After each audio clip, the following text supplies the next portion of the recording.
எல்லோருக்கும் வணக்கம். This is Ragu Gopal. Stock மார்க்கெட்டுக்கு உள்ளே வரவங்க பெரும்பாலான பேர் என்ன திங்க் பண்ணுவாங்கன்னா, ஒரு 10 வருஷத்துக்கு முன்னாடி 100 ரூபாய் இருந்த ஷேரு இன்றைக்கி 2000 ருபீஸாக மாறி இருக்கு. ஒரு எக்ஸாம்பிளுக்கு ஒரு 2018 ஒரு 100 ரூபாய்க்கு ஒரு ஷேர் வாங்குகிறோம். அது 2019 ஒரு 120 ரூபாயாக மாறுது. 2020 ஒரு 140 ரூபாயாக மாறுது. 2021 ஒரு 180 ரூபாயாக மாறுதுன்னு வச்சுக்கோங்களேன். ஸோ ப்ரைஸ் ஆனது கிராஜுவலாக இன்க்ரீஸ் ஆகுது, இயர் ஆன் இயர் இன்க்ரீஸ் ஆகுது அப்படின்னு நினைப்பாங்க. ஆனால் ஆக்சுவலாக நடந்திருக்குது என்னென்னா, ப்ரைஸ் 100 ரூபாய்க்கு வாங்கினது ஒரு 110 ரூபாயாக ரைஸ் ஆகிருக்கும். பட் அதே நேரம் அடுத்து ஒரு 3 மாதத்தில் அகெயின் ப்ரைஸ் 90 ரூபாயாக வந்திருக்கும். வாங்கினது 100 ரூபா, அகெயின் 90 ரூபாயாக வந்திருக்கும். திருப்பியும் ஒரு 140 ரூபா போகும். அகெயின் ப்ரைஸ் 100 ரூபாயாக வரும். அகெயின் 140 ரூபா 150 ரூபாய்க்கு போகும். அகெயின் மார்க்கெட் 110 ரூபா வரும். ஸோ இந்த மாதிரி தான் ப்ரைஸ் ஆக்சுவலாக நகர்றது. அப்ஸ் அண்ட் டவுன்ஸ் இந்த ஸ்விங்கில் தான் நகருது. ஃபைனலாக நம்மளுக்கு தெரிஞ்சிருக்குது ஓவரால் பீரியடில் ப்ரைஸ் ரைஸ் ஆகிருக்கும். ஆனால் ஆக்சுவலாக நடந்திருக்குது அப்ஸ் அண்ட் டவுன்ஸ் தான் நடந்திருக்கும். ப்ரைஸ் மூமெண்ட்டு இந்த அப்ஸ் அண்ட் டவுன் ஸ்விங் எதை பேஸ் பண்ணி நடக்குதுன்னா, எக்கனாமிக் அண்ட் பிஸ்னஸ் சைக்கிளை பேஸ் பண்ணி தான் இந்த ப்ரைஸினுடைய அப்ஸ் அண்ட் டவுன் ஸ்விங் நடக்கும். ஒன்ஸ் ஒவ்வொரு இன்வெஸ்டரும் ஒவ்வொரு ட்ரேடரும் இந்த அப்ஸ் அண்ட் டவுன்ஸ், இந்த ஸ்விங் அண்ட் இந்த பிஸ்னஸ் சைக்கிளை பற்றி தெரியும் போது அவங்களுடைய ரிஸ்க்கை கண்ட்ரோல் பண்ண முடியும். மார்க்கெட் நல்ல பீக்கில் இருக்கும், நம்ம பை பண்ணுவோம். அகெயின் ஒரு 3 மந்த் மார்க்கெட் ஃபால் ஆகும், எக்ஸிட் பண்ணுவோம். நம்ம எக்ஸிட் பண்ணதுக்கப்புறம் தான் திருப்பியும் மார்க்கெட் மேலே போகும். ஸோ இந்த ஸ்விங்கை பற்றி தெரியும் போது இன்னுமே ஒரு கிளாரிட்டி இருக்கும், ரிஸ்க்கை உங்களால் கண்ட்ரோல் பண்ண முடியும்.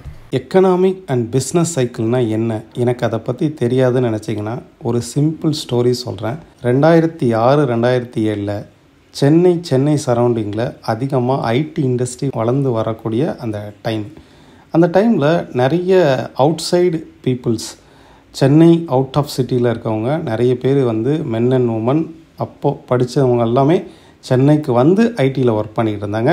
ஐடி இண்டஸ்ட்ரி நல்லாவே ஒரு டெவலப்பான ஒரு டைம். அப்போது அந்த மக்கள் அங்கே தங்கி ஒர்க் பண்ணுறாங்களே, அவங்களுக்கு ஹவுசிங் நிறைய தேவைப்படுச்சு, வீடு தேவைப்படுச்சு.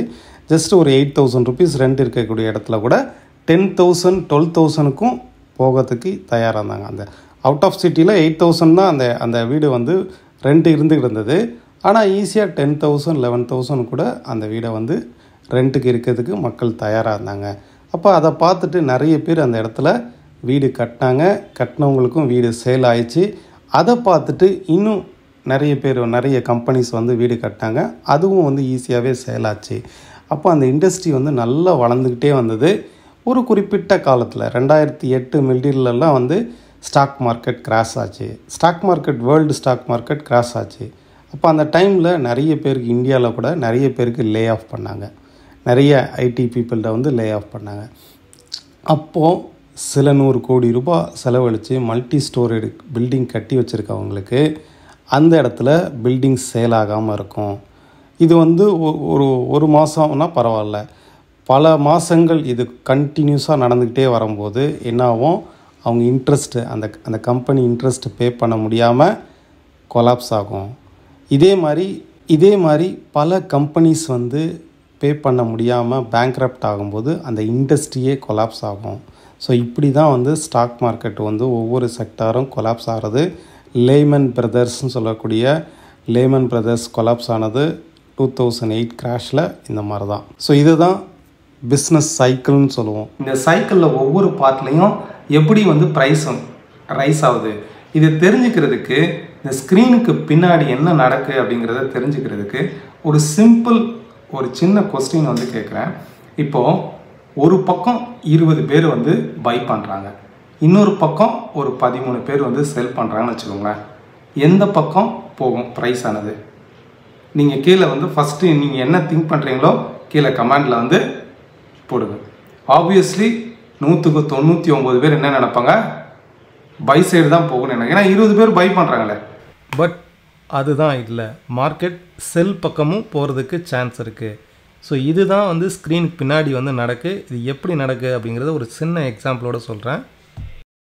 இந்த பக்கம் ஒரு 20 பேர் வந்து 20 ஷேரை வந்து பை பண்ணுறாங்க.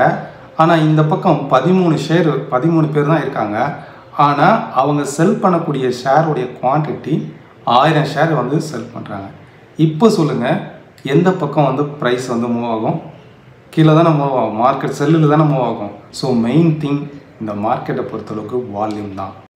So price ups and downs, ப்ரைஸை மூவ் பண்ணுறது யார்?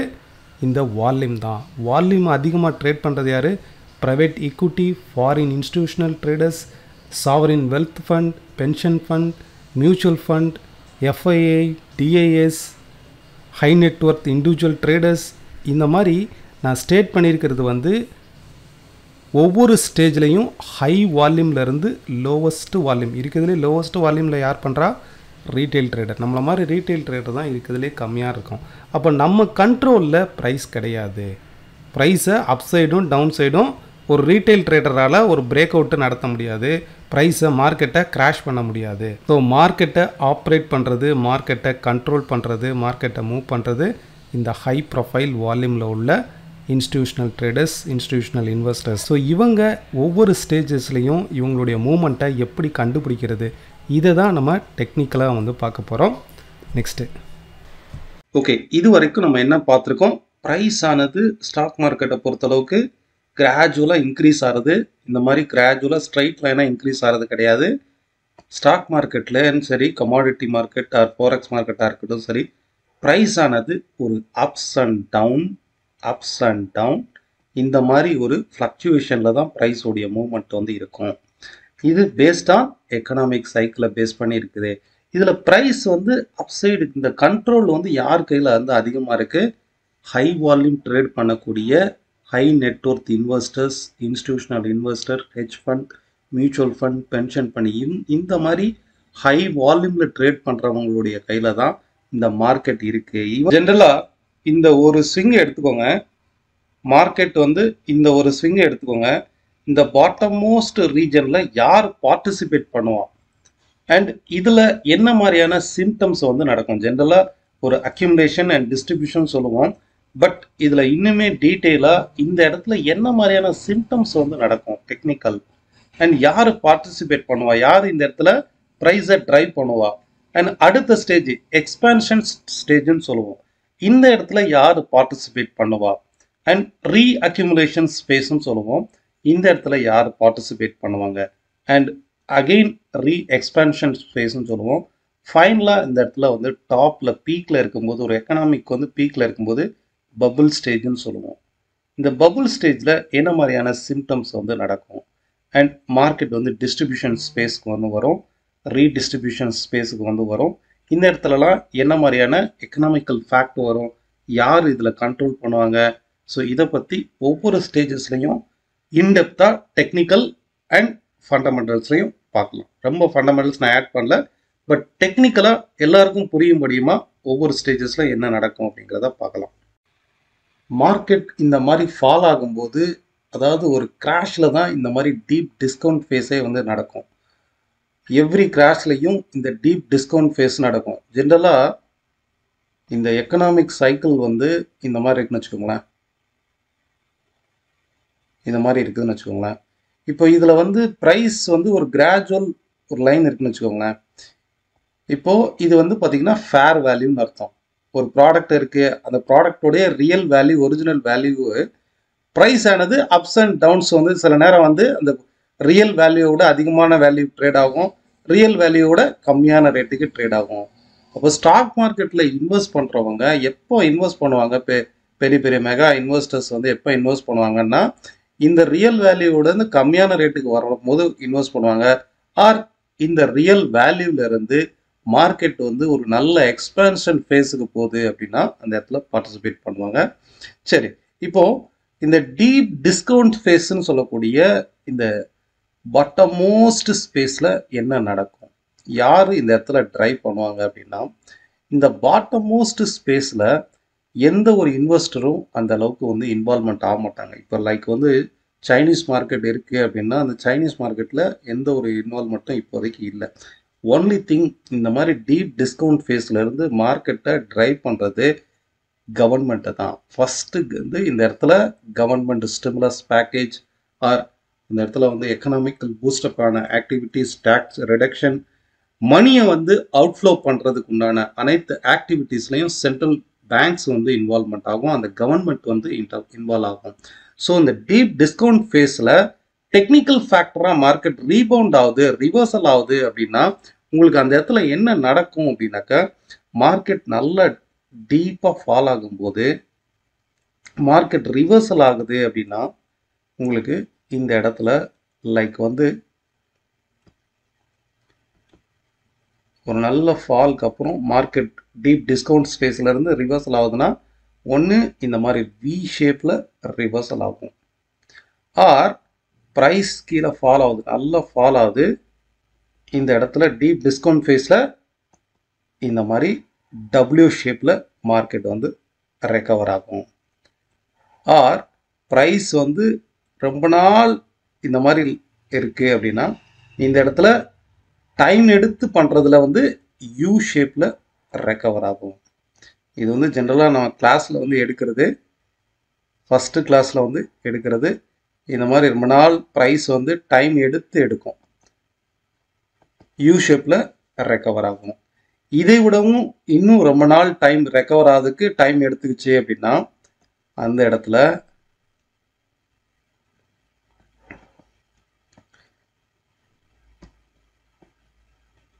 ஒரு நல்ல ஃபால்க்கு அப்புறம் லைக் வந்து ரொம்ப ஸ்லோவஸ்ட் ரெக்கவரி வந்து எல் ஷேப் ரெக்கவரின்னு சொல்லுவோம்.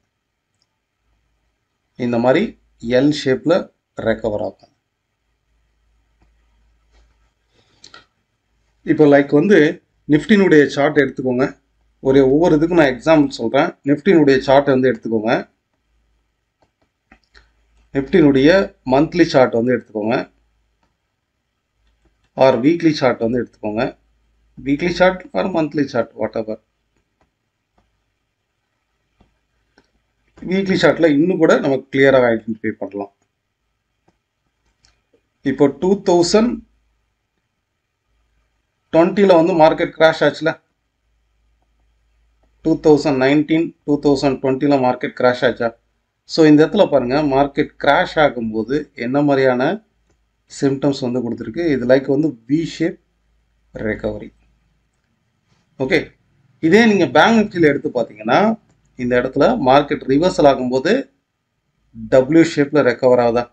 இதில் பாருங்கள், நல்ல ஃபால் ஆகிருக்கு, ஃபால் ஆகிட்டு அகெயின் மார்க்கெட் மேலே ரைஸ் ஆகுது, அகெயின் மார்க்கெட் கீழே ஃபால் ஆகுது, அகெயின் மார்க்கெட் ரைஸ் ஆகுது.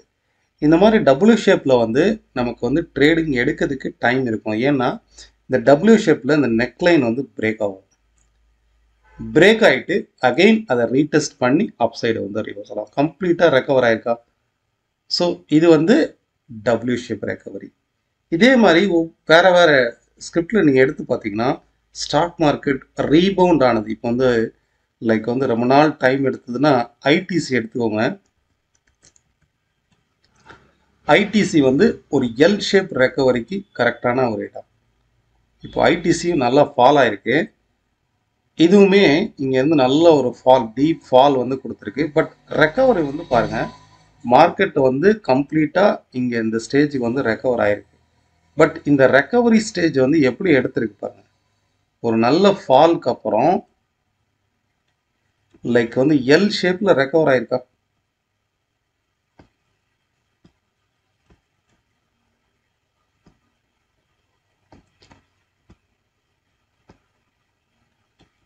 மார்க்கெட் வந்து ஒரு நல்ல ஃபால்க்கு அப்புறம் இந்த வித்தின் இந்த ஜோனில் ரெக்கவர் ஆயிருக்கு. பட் இருக்கிறதுலே ஸ்லோவஸ்ட் ரெக்கவரி இந்த இடத்துல ஆல்மோஸ்ட் வந்து ரெக்கவர் ஆயிருக்கு. ரெக்கவரிங்கிறது என்ன, 90% வந்துச்சுனாலே அது ரெக்கவரி தான். ஸோ இது எடுத்துக்கிட்ட டைம் வந்து என்ன, வி ஷேப்புங்கிறது உங்களுக்கு ஃபாஸ்ட்டாக ரெக்கவர் ஆகிடும், குயிக்காக ரெக்கவர் ஆகிடும். அதை விட கொஞ்சம் ஸ்லோ வந்து இந்த டபிள்யூ ஷேப் ரெக்கவரி, அதை விட இன்னும் கொஞ்சம் ஸ்லோவாஸ்ட் ரெக்கவரினா யூ ஷேப் ரெக்கவரினா இந்த யூவில் வந்து இந்த பாட்டம் மோஸ்டில் கொஞ்சம் டைம் எடுக்கும். அகெயின் இப்போ நிறைய ஏரோஸ்பேஸ் ஏர் பேஸ்டு கம்பெனிஸ் எல்லாமே வந்து யூ ஷேப் ரெக்கவரி தான் ஆச்சு. ஏன்னா கொரோனாக்கு அப்புறம் இந்த ஏரோஸ்பேஸ் வந்து அதிகமாக ரெக்கவர் ஆகிறதுக்கு it will take long time. இதுக்கு அடுத்து எல் ஷேப் ரெக்கவரிக்கு நீங்கள் ஐடிசி வந்து எடுத்துக்கலாம், ஸ்லோவஸ்ட் ரெக்கவரி. ஏன்னா நிறைய டைம் வந்து இந்த ஹோட்டல்ஸ் எல்லாமே க்ளோஸ் பண்ணியிருந்தாங்க. ஸோ இது வந்து ரெக்கவர் ஆகிறதுக்கு டைம் வந்து அதிகமாக தேவைப்பட்டுச்சு. ஸோ இந்த மாதிரி என்ன ரீசன் இருக்கோ அதை நம்ம சார்ட்டில் நம்ம பார்க்க முடியும். இது வந்து டீப் டிஸ்கவுண்ட் ஃபேஸில் கவர்மெண்ட்டு தான் இதை ட்ரை பண்ணுறாங்க. அண்ட் இதில் இந்த மாதிரி 4 ஸ்டேஜஸ் வந்து இருக்கும். இப்போ உங்களுக்கு புரியுதா? ஓகே, இது ஃபஸ்ட்டு. ஸோ இந்த எக்கனாமியுடைய டீப் டிஸ்கவுண்ட் ஸ்பேஸ்லேருந்து மார்க்கெட் வந்து ரிவர்சல் ஆகுதுன்னா 4 ஸ்டேஜஸ் இந்த இடத்துல நம்ம சிம்டம்ஸ் வந்து காமிக்கும். அதே மாதிரி இதில் ட்ரை பண்ணுறது யார்? கவர்மெண்ட் வந்து ட்ரை பண்ணுவாங்க. சரி, ஒன்ஸ் வந்து இந்த ஃபஸ்ட்டு எக்ஸ்பென்ஷன்ஸ் நடந்துச்சுன்னா அகெயின் இந்த இடத்துல ஒரு அக்யூமுலேஷன் ஸ்பேஸ் வந்து நடக்கும். அகெயின் ஒரு trending phase, expansion phase, again reaccumulation. Again ஒரு ட்ரெண்டிங்க்கு அப்புறம் பபுள் ஸ்டேஜ் வந்து கிரியேட் ஆகும். இந்த பபுள் ஸ்டேஜில் என்ன நடக்கும்? இந்த ஃபஸ்ட்டு ஃபேஸ் ஆஃப் அக்யூமுலேஷனில் என்ன மாதிரியான சிம்டம்ஸ் வந்து நடக்கும்? இந்த பர்டிகுலர் பிளேசஸில் யாரெல்லாம் இன்வால்வ் ஆவாங்க அப்படிங்கிறதையும் நம்ம ஸ்டெப் பை ஸ்டெப்பாக வந்து பார்க்கலாம். ஃபஸ்ட்டு இந்த அக்யூமுலேஷன்ஸில் வந்து பார்த்திங்கன்னா சம் பேட்டர்ன்ஸ் வந்து ஃபார்ம் ஆகும். லைக் வந்து ஒரு ட்ரையாங்கிள் பேட்டர்ன். இந்த மாதிரி மார்க்கெட் வந்து ஒரு ட்ரெண்டுக்கு அப்புறம் ப்ராஃபிட்டை வந்து புக் பண்ணுவாங்க. இந்த மாதிரி வந்து ஒரு triangle pattern or wedge pattern. First phase of அக்யூமுலேஷனில் இந்த மாதிரி ட்ரையாங்கிள் ஆர் வெட்ஜ் பேட்டர்ன், நல்லா கவனிங்க, இது வந்து ட்ரையாங்கிள் ஆர் வெட்ஜ் பேட்டர்ன் வந்தது அப்படின்னா தேர்ட் ஸ்டேஜ் ஆஃப் இந்த இடத்துல உங்களுக்கு வந்து மார்க்கெட் வந்து இந்த மாதிரி சேனல் ஃபேஸ் வந்து காமிக்கும். ஃபஸ்ட்டு ஃபேஸில் உங்களுக்கு ட்ரையாங்கிள் ஆர் வெட்ஜ் பேட்டர்ன் மாதிரி வந்ததுன்னா இந்த இடத்துல உங்களுக்கு லைக் வந்து ஒரு சேனல் மாதிரி காமிக்கும். ஆர் லைக் வந்து இந்த மாதிரி ஒரு ஃப்ளாக் மாதிரி காமிக்கும். ரொம்ப லோவஸ்ட் ஸ்பேஸில், லோவஸ்ட் டிகிரியில் இந்த மாதிரி ஒரு ஃப்ளாக் ஸ்பேஸ் மாதிரி காமிக்கும். இது வந்து செகண்ட் ஸ்பேஸ் ஆஃப் அக்யூமுலேஷனில் வந்து நடக்கும். ஸோ மார்க்கெட்டில் நம்ம என்ன பிளேஸில் இருக்கோம், ஓகே, எந்த பிளேஸில் இருக்கோம்? இப்போ ட்ரெண்டிங்கில் இருக்கோம் அப்படின்னா இந்த எக்ஸ்பென்ஷன் ஸ்பேஸில் ஒரு ட்ரெண்டிங் மார்க்கெட்டில் வந்து சீக்வன்ஸ் ஆஃப் பையிங் ஒவ்வொரு இடத்துலையுமே மார்க்கெட் வந்து ஒரு எக்ஸ்பென்ஷன் ஸ்பேஸில் இருக்குது, ட்ரெண்டிங்கில் இருக்குது அப்படின்னா ஒரு ஆஃப்டர் இந்த அக்யூமுலேஷனுக்கு அப்புறம் ஒரு ட்ரெண்டிங் நடக்கும் இல்லையா?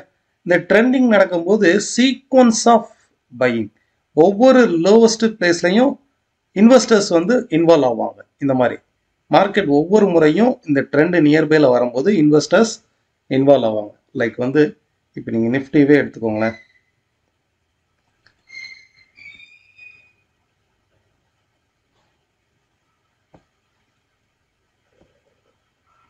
இந்த மாதிரி ஒவ்வொரு ஸ்டேஜ்லையும் சீக்வன்ஸ் ஆஃப் ஆக்டிவிட்டீஸ் மார்க்கெட் வந்து பையர்ஸ் வந்து இந்த ட்ரெண்டிங்குடைய பாட்டமில் இன்வால்வ் ஆகிறாங்க.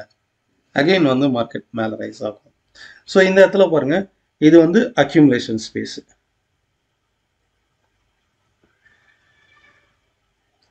அப்போ இந்த இடத்துல பாருங்க, லைக் வந்து சேனல் மாதிரி ஃபார்ம் ஆயிருக்கா? சரி, இதோட பாட்டம் மோஸ்ட்ல வந்து என்ன மாதிரி ஃபார்மேஷன் நடந்திருக்கு பாருங்க. ஃபர்ஸ்ட் ஃபேஸ் ஆஃப் மார்க்கெட் வந்து வி ஷேப்ல ரெக்கவர் ஆயிருக்கு. ரெக்கவர் ஆகி உங்களுக்கு இந்த இடத்துல ஒரு சேனல் வந்து ஃபார்ம் ஆயிருக்கு. அப்போ லாஸ்ட் ஸ்டேஜ்ல வந்து உங்களுக்கு ட்ரையாங்கிள் ஸ்பேஸ்ல வந்து நடக்கும். இப்போ வந்து செகண்ட் ஸ்டேஜ் ஆஃப் ட்ரெண்டிங் தான் நடக்கு. இப்போ இந்த இடத்துல வந்து பார்த்தீங்கன்னா லைக் வந்து ஒன்று வெட்ஜ் ஸ்பேஸ் வந்து நடக்கும், வெட்ஜ் மாதிரி நடக்கும். லைக் வந்து ஒரு ட்ரெண்டுக்கு அப்புறம் இந்த மாதிரி அப்படியே ஷ்ரிங்க் ஆகிட்டே போகும். அகெயின் ஒரு ட்ரெண்டு, இது பிரேக் அவுட் ஆகிட்டு ஒரு ட்ரெண்டு, அகெயின் மார்க்கெட் வந்து லாஸ்ட் ஸ்டேஜ் ஆஃப் பபுள் ஸ்டேஜுக்கு வந்து வரும். ஸோ இந்த மாதிரி தான் ஒவ்வொரு ஸ்டேஜுக்கு அப்புறமும் ஒரு accumulation, expansion, accumulation, expansion. So இந்த சைக்கிள் வந்து பார்த்தீங்கன்னாக்கா லைக் வந்து ஒரு ரிவர்சலுக்கு அப்புறம் 4 stage of market recovery and accumulation, expansion, accumulation, expansion, market bubble and distribution phase, redistribution, again downtrend, again redistribution. So இப்போ இந்த சைக்கிள் இருக்கு இல்லையா, மார்க்கெட் உடைய இந்த சைக்கிள் இங்கிருந்து இது வரைக்கும் இந்த ஒரு சைக்கிள் வந்து எவ்வளோ டைம் வந்து எடுத்துக்கும் அப்படின்னா, எக்கனாமி வந்து 8 இயர்ஸ்ல இருந்து 11 இயர்ஸ், 8 இயர்ஸ் டு 11 இயர்ஸ் வந்து ஒரு எக்கனாமிக் சைக்கிள்னு சொல்லுவோம். நீங்கள் ஒவ்வொரு இடத்துலையுமே ஒவ்வொரு ஸ்டேஜஸ்லையும் ஒவ்வொரு டெக்கேட்லையும் ஒரு ஸ்டாக் மார்க்கெட் கிராஷ் வந்து வரும். ஃபார் எக்ஸாம்பிள் நீங்கள் நிஃப்டியவே எடுத்துக்கோங்க. பாஸ்ட் ஹிஸ்ட்ரி வந்து பார்ப்போம். மந்த்லியில் வந்து பார்த்தீங்கன்னா இன்னும் கொஞ்சம் ஈஸியாக தெரியும்.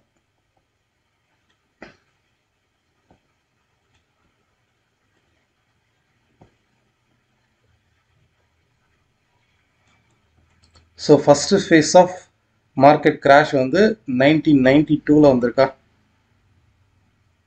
ஸோ சார்ட் வந்து நம்மளுக்கு அந்த இடத்துல தான் இருக்குது. இந்த இடத்துல ஒரு கிராஷ் வந்து நடந்திருக்கு. ஸோ செகண்ட் ஸ்பேஸ் வந்து .com கிராஷ்னு சொல்லுவோம், 2000 நடந்திருக்கு. அப்போ 1992க்கும் 2000க்கும் எத்தனை இயர் கேப் இருக்குது? 8 இயர்ஸ். ஓகே, 2000 .com கிராஷ் வந்து நடந்திருக்கு. ஓகே, இது சார்ட்டில் வந்து கொஞ்சம் சின்னதாக தெரியும். இப்போ 2000க்கு அடுத்து இந்த இடத்துல பாருங்கள், 2008 வந்து ஒரு கிராஷ் நடந்திருக்கா. ஸோ இந்த இடத்துல பாருங்கள், 2008 ஒரு கிராஷ் நடந்திருக்கா. ஸோ 2000லேருந்து 2008 ஒரு கிராஷ். ஆல்மோஸ்ட் 2008 லாஸ்ட்டில் தான் நடந்துச்சு. சரி, இப்போ இந்த இடத்துல வந்து பாருங்கள், 2008க்கு அடுத்து 2019 ஒரு கிராஷ் நடந்திருக்கா. ஸோ 11 இயர்ஸ் வந்து கேப். ஓகே, ஸோ 8 இயர்ஸ்ல இருந்து 11 இயர்ஸ்க்கு ஒரு முறை கண்டிப்பாக ஒரு ஸ்டாக் மார்க்கெட் கிராஷ் வந்து நடக்கும். ஸோ இந்த சைக்கிள்லேருந்து நம்ம என்ன தெரிஞ்சுக்கிட்டோம்? ஓவரால் இந்த சைக்கிளுடைய டைம் பீரியட் வந்து 8 இயர்ஸ்லேருந்து 11 இயர்ஸ்க்கு ஒரு முறை ஸ்டாக் மார்க்கெட் கிராஷ் வந்து நடக்கும். இந்த ஸ்டாக் மார்க்கெட் கிராஷில் ப்ரைஸ் ஆனது டீப் டிஸ்கவுண்ட் ப்ரைஸ், ஒரு ப்ரைஸோடைய வேல்யூ அதனுடைய ரியல் வேல்யூவிலேருந்து ரொம்பவே சீப்பான ப்ரைஸ், ரொம்பவே டிஸ்கவுண்டான ப்ரைஸுக்கு வந்து கிடைக்கும். இந்த இடத்துல ரிஸ்க் வந்து ரொம்ப கம்மி. ஓகே, இந்த எக்கனாமிக் சைக்கிள்லேருந்து நம்ம என்ன கற்றுக்கிட்டோம்? எக்கனாமிக் சைக்கிள் தான் சார்ட்டில் ரிஃப்ளெக்ட் ஆகுது, ஸ்டாக் மார்க்கெட்டில் ரிஃப்ளெக்ட் ஆகுது. இது 8 இயர்ஸ் டு 11 இயர்ஸ் வந்து ஒரு சைக்கிள் டைம் பீரியட். ஒவ்வொரு 8 இயர்ஸ் டு 11 இயர்ஸ்க்கும் ஸ்டாக் மார்க்கெட் கிராஷ் ஆகும். ஆனால் அந்த கிராஷ் மார்க்கெட்டில் டிஸ்கவுண்ட் ப்ரைஸில் தான், ரொம்ப சீப்பான ப்ரைஸில் நம்ம ஒவ்வொரு ஸ்டாக்கையும் வந்து வாங்க முடியும். So don't fear about stock market crash. Okay, அல்டிமேட்டாக மார்க்கெட்டுடைய இந்த ஃப்ளோவை, இந்த மார்க்கெட்டுடைய இந்த சைக்கிளை தான் அல்டிமேட்டாக ஃபண்டமெண்டலாகவும் various method of technical analysis மூலயமா கணிக்கிறாங்க. இதில் ஒரு மெத்தட் தான் இப்போ நம்ம பார்த்தது, ப்ரைஸ் ஆக்ஷன் மெத்தட். மார்க்கெட்டுடைய பாட்டமில் ஒரு ஃபார்மேஷன் வந்து நடக்கும், ஒரு பிரேக் அவுட் நடக்கும். அக்யூமுலேஷனில் டிஃப்ரெண்ட் டைப்ஸ் ஆஃப் பேட்டர்ன்ஸ் வந்து நடக்கும். அந்த பேட்டர்ன்ஸ் பிரேக் அவுட் ஆகும்போது அனதர் ஒரு ட்ரெண்டிங் ஸ்பேஸ் ஆர் எக்ஸ்பென்ஷன் ஃபேஸ் வந்து நடக்கும். அதே போல் இந்த மாதிரி டாப் ஃபோர்ஸ் ரீஜனில் reversal pattern, head and shoulder, M pattern, இதெல்லாம் வந்து நடக்கும். ஸோ இந்த மாதிரி ப்ரைஸ் ஆக்ஷனை பொறுத்தளவுக்கும் சரி, இண்டிகேட்டரும் சரி, இது எல்லாமே வந்து இந்த சைக்கிளை ஐடென்டிஃபை பண்ணுறது தான். இதை விட இன்னொரு அட்வான்ஸ்ட் மெத்தட்ஸ்னாக்கா வேவ் அனாலிசிஸ்ங்கிறது வந்து எலியாட் வேவ், இந்த மாதிரி வேவ் அனாலிசிஸ் கொஞ்சம் காம்ப்ளிகேட்டடாக இருந்தாலும் இன்னுமே அட்வான்ஸாக இருக்கும். இதில் நம்ம யூஸ் பண்ணுறது தான் P wave and S wave method. இதோடைய ஒரு எக்ஸாம்பிள் தான் இப்போ ரீசெண்டாக நம்ம கோல்டு வந்து அனாலிசிஸ் வந்து பண்ணியிருந்தோம். இப்போ கோல்டுடைய ஃபால் வந்து இப்போ ட்ரம்ப் வந்து எலெக்ட் ஆனதுக்கு அப்புறம் கோல்டு வந்து ஃபால் ஆயிருக்கு. பட் டெக்னிக்கலுங்கிறது வந்து அட்வான்ஸாக கண்டுபிடிக்கிறதா. இதை நம்ம வந்து ஒரு 2 வீக்ஸ் பிஃபோராகவே ஐடென்டிஃபை பண்ணியிருந்தோம். நம்ம சேனலில் இந்த வீடியோ இப்போவும் இருக்குது. அக்டோபர் 27 வந்து இந்த வீடியோ அனாலிசிஸ் வந்து நான் போஸ்ட் பண்ணியிருக்கிறேன். மார்க்கெட் ரைஸ் ஆகிருக்கு. இப்போ லாஸ்ட் வீக் கூட 79,000 சொல்லியிருந்தோம். இப்போ மார்க்கெட் அகைன் கீழே ஃபால் ஆகிறதுக்கான பாசிபிலிட்டிஸ் இருக்குது, ஒரு கரெக்ஷன் வர்றதுக்கான பாசிபிலிட்டிஸ் இருக்குது. நம்ம போஸ்ட் பண்ணதுல இருந்து இப்போ வரைக்கும் கோல்டு வந்து எவ்வளோ கரெக்ஷன் ஆகிருப்பாரு. இந்த வீடியோ நான் போஸ்ட் பண்ணது அக்டோபர் 27, 5000 பாயிண்ட்ஸ் வந்து கரெக்ஷன் ஆகும். 73,000 வரைக்கும் சொல்லியிருந்தேன். இப்போ வரைக்குமே கிட்டத்தட்ட 79,000ல இருந்து 6,500 புள்ளிகள் வரைக்கும் ஃபால் ஆயிருக்கு. ஸோ இந்த மாதிரி அட்வான்ஸாகவும் நம்ம கணிக்க முடியும். ஸோ ஓவரால் இந்த சைக்கிளை பற்றி புரிஞ்சுக்கிட்டு இந்த சைக்கிளுடைய பாட்டம் அண்ட் டாப்பை வந்து ஐடென்டிஃபை பண்ணுறது தான் டெக்னிக்கல் அனாலிசிஸ். இதை ஃபண்டமெண்டலாகவும் நம்ம அனாலிசிஸ் பண்ணலாம். கூகுளில் நிஃப்டி பிஇ ரேஷியோ சார்ட்னு போடுங்க. ஓகே, இதில் டாப் மோஸ்ட் வந்து வாங்க, இந்த தேர்ட் ரோவில் வந்து வாங்க.